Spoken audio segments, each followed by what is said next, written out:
Not every rich person is born into a wealthy family, so why do some people have more money than others if we all have the exact same number of hours in one day? In this video, we're going to be going over the 8 things that poor people do that rich people don't, and I promise you are going to like the last 4, so make sure that you stay until the end of the video. This is going to be a good one.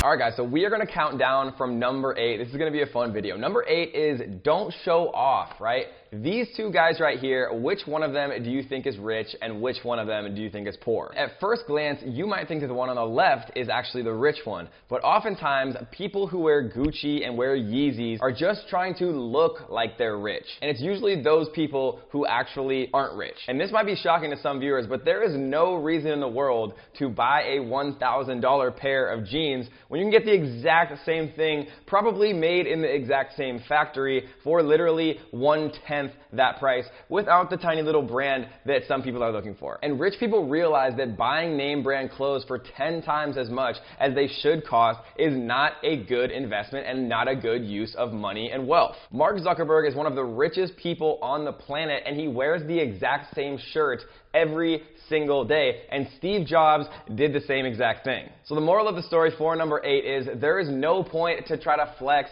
and appear like you're rich, and most of the time that you see someone doing that, it's because they're trying to prove to you that they're rich when most of the time they're not. Number 7 is investing in the right things, because it's not correct to say that rich people never spend money on expensive items. Just because rich people don't waste money on a $1,000 pair of pants when you get the exact same pair for $50, that doesn't mean they never spend money. Rich people invest in products that actually make them money rather than just being a sunk cost. For example, technology. This computer cost me probably close to $5,000, but this computer has literally made me millions and millions of dollars in return. So yes, it was an expensive investment, but the reason that I bought it is because I knew that it would pay for itself handsomely. And now I could have bought a much cheaper laptop, but I knew that this laptop would last me for years, and I knew that it would be the best laptop that was currently available. And obviously this is probably going to start a war in the comments because this is in fact a MacBook laptop, and that I know that there's some diehard PC fans,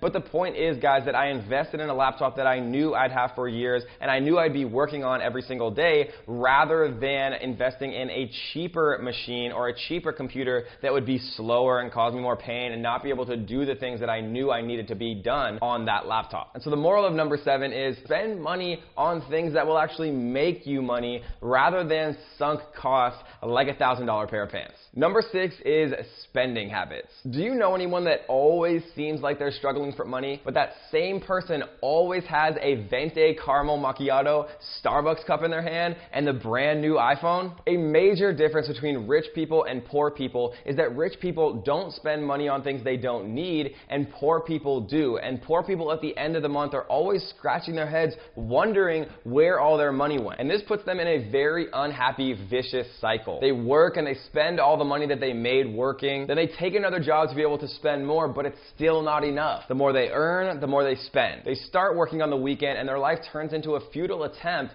to work as much as they possibly can to try to keep up with their spending habits. Rich people buy what they need and what will actually make them more money. And as they start to make significantly more money than they made last month, they don't increase their spending habits in parallel with their earnings. And so to cement this idea, I want to give an example. Let's say that I earn $10,000 a month and my expenses are $5,000 a month. If next month all of a sudden my business takes off and I start making $100,000 a month, my expenses don't need to equally go up the same percentage. So if I make $10,000 and my expenses are $5,000, if all of a sudden I'm making $100,000, my expenses don't need to be $50,000. They could stay at that $5,000. And that's what rich people understand, right? You don't have to spend more money just because you're making more money. If you have a comfortable, happy life and you have the things that you need, you don't need to spend as much as you make. And that is something that rich people understand that poor people don't. And so the moral of number 6 is don't spend money on things you don't need, and don't let your expenses keep up with the amount that you earn. Just spend money on what you need to be happy and to have a comfortable life. Number 5 is money management. Rich people know how to manage their money. They know how to budget. They know how to manage expenses. They don't overspend. And if they use a credit card, they never pay any interest on it because they make their full payment every single month. And people are scared of credit cards. People have this myth embedded in their head that credit cards are only for stupid people and suckers and people that need to spend more than they actually earn. But this couldn't be farther from the truth. Someone that is a responsible spender who manages their spending and properly budgets using a credit card, there are actually a lot of benefits to it. You're better protected using a credit card spending than with a debit card. If there's ever some type of fraud, you can always recover your money with a credit card, and you can't with a debit card. You accumulate points, which gets you free travel all around the world, free hotels, and so many more benefits, and I've never paid a cent of interest in my entire life accumulating millions and millions and millions of credit card points, spending money that I would already otherwise be spending. And the reason that poor people, on the contrary, live in a world of credit card debt and stress is because they don't keep track of their money or plan their budget. They spend their money, and when it's gone, they resort to using credit cards to keep on spending. And so the moral of number 5 is manage your money correctly. Using credit cards is an unbelievably easy way that the rich use to make more money without ever paying a cent of interest. But if you're not careful, credit cards can become a terrible expense if you're irresponsible with your spending. Number 4 is how you see the world. How you see the world is one of the most important parts from making the transition from poor to rich. And if you're still watching, this is where this video is going to start to get good. Rich people see opportunities while poor people see obstacles. Rich people see opportunities for growth and success in everything that they do. When rich people go out to start a new project or business, they're optimistic that everything will be a huge success. And that confidence helps to ensure that that business or project actually becomes a success. And rich people own both the successes and the failures of their actions. They take responsibility for their actions and the results that come from those actions. And they're ready to go to any length to achieve their desired result. And poor people usually focus on the obstacles that new opportunities bring, potential losses, and the risks that they'll have to take to actually achieve the results they desire. And so the moral of number 4 is that one person could see taxis as a horrible expense and complain about it as an obstacle, and the other person could see the next billion-dollar startup that becomes Uber. Number 3 is focusing on the right things. Rich people concentrate on what they want to achieve, while poor people concentrate on what they want to avoid. Rich people don't make excuses. They simply do what's necessary and needs to be done to get the desired results that they want. Because at the end of the day, no one cares about excuses. All people care about is results. And so rich people say, I'll do it no matter what, and poor people say, I just can't do it. Rich people realize that you can't win without taking at least some calculated risks. They concentrate on their target and they get there. Poor people, on the other hand, try to avoid risks at all possible times because they're afraid of losing what money they do have. Rich people face their problems while poor people try to avoid those problems. Rich people face their fears. Poor people never admit to themselves that they even have fears. Poor people prefer their comfortable, familiar routine compared to something that could be potentially risky. And as a result, it prevents them from getting wealthy. And the moral of number 3, I can sum up with a quote that I love, which is, you can tell how successful someone is by the number of uncomfortable situations they put themselves into. Number 2 is how you get paid. Poor people get paid in direct exchange for their time. So if you work 1 hour at McDonald's, you make $10 in exchange. Rich people get paid